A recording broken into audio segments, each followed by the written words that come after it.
नमस्कार।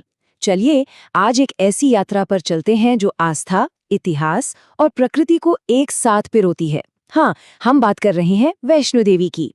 ये भारत के सबसे पवित्र तीर्थ स्थलों में से एक है। एक ऐसी जगह जो हर साल लाखों लोगों को अपनी ओर खींचती है।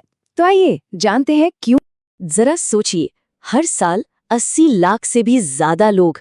ये संख्या अपने आप में ही इस जगह के गहरे महत्व को बयां करती है और इसी वजह से ये भारत के सबसे व्यस्त तीर्थ स्थलों में से एक है।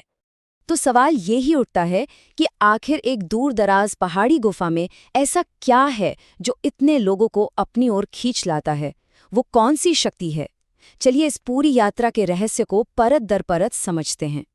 देखिए, इस यात्रा के दिल में बसी है एक बहुत ही प्राचीन कथा, और इसे समझे बिना इस तीर्थ का असली मतलब शायद अधूरा रह जाएगा।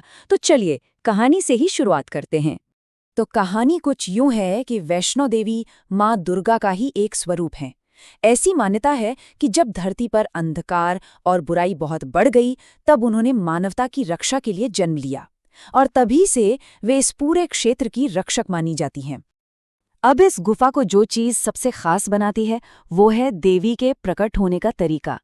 यहाँ वे किसी मूर्ति के रूप में नहीं, बल्कि 3 प्राकृतिक चट्टानी रूपों में विराजमान हैं, जिन्हें पिंडी कहते हैं। हर पिंडी एक अलग शक्ति का प्रतीक है। महाकाली यानी शक्ति, महालक्ष्मी यानी धन, और महासरस्वती यानी ज्ञान। तो ये तो थी देवी की कहानी। अब चलते हैं उस रास्ते पर जिस पर चलकर लाखों लोग हर साल उन तक पहुंचते हैं। ये सफर शुरू होता है त्रिकुटा पहाड़ियों की गोद में बसे एक छोटे से शहर से। इस पूरी यात्रा का गेटवे है कटरा। ये एक हलचल भरा शहर है जो हर तीर्थयात्री के लिए एक बेस कैंप की तरह काम करता है। मतलब असली चढ़ाई की सारी तैयारी यहीं से होती है। कटरा से ऊपर भवन तक पहुंचने के कई रास्ते हैं। सबसे आम तरीका है 12 किलोमीटर की पैदल चढ़ाई, जिसे लोग एक आध्यात्मिक अभ्यास की तरह मानते हैं। जो लोग चल नहीं सकते उनके लिए घोड़े या पिट्ठू की सुविधा भी है। और हाँ, सबसे तेज रास्ता है हेलीकॉप्टर का, जिससे पहाड़ों के शानदार नज़ारे भी देखने को मिल जाते हैं। अब बात करते हैं उस रास्ते की जिसे ज्यादातर लोग चुनते हैं, पैदल यात्रा।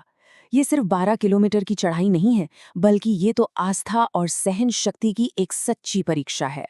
ये मंदिर समुद्र तल से 1584 मीटर यानी कि करीब 5200 फीट की ऊंचाई पर है। ये चढ़ाई किसी भी लिहाज से आसान नहीं है, लेकिन यहाँ भक्तों का जोश और उत्साह हर कदम पर बढ़ता ही जाता है। और एक दिलचस्प बात यह है कि इस चढ़ाई का एक गहरा मतलब भी है। ऐसा माना जाता है कि हर कदम जो ऊपर की ओर लिया जाता है वो आपको आध्यात्मिक रूप से भी ऊपर उठाता है। मतलब ये बाहरी सफर एक तरह से अंदर की यात्रा का प्रतीक बन जाता है। इस 12 किलोमीटर के रास्ते के कुछ मुख्य पड़ाव भी है।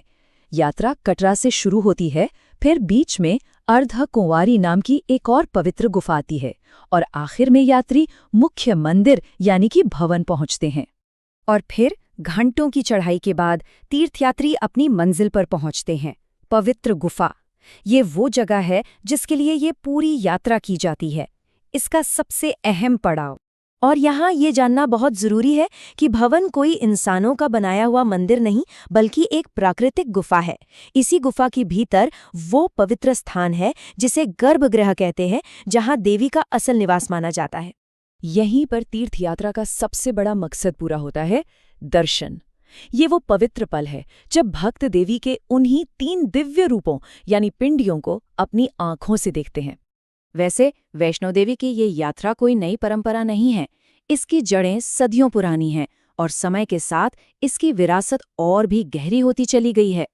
इस मंदिर का सबसे पुराना उल्लेख हमें पुराणों में मिलता है। मध्यकाल में इसे मुगल और डोगरा शासकों का संरक्षण मिला। फिर 19वीं सदी में महाराजा गुलाब सिंह ने यहाँ तक पहुँचने के रास्ते सुधारे, और 1986 में श्री माता वैष्णो देवी श्राइन बोर्ड का गठन हुआ, जो आज इसकी पूरी व्यवस्था देखता है। तो अंत में हम ये कह सकते हैं कि वैष्णो देवी सिर्फ एक मंदिर नहीं है, ये तो इतिहास, भूगोल, भक्ति और संस्कृति का एक संगम है। यहाँ राजाओं की कहानियां भी हैं, हिमालय के शानदार नज़ारे भी, और लाखों लोगों की अटूट आस्था भी। ये सब मिलकर इसे एक ऐसा अनुभव बनाते हैं जो वाकई जिंदगी बदल देने वाला है।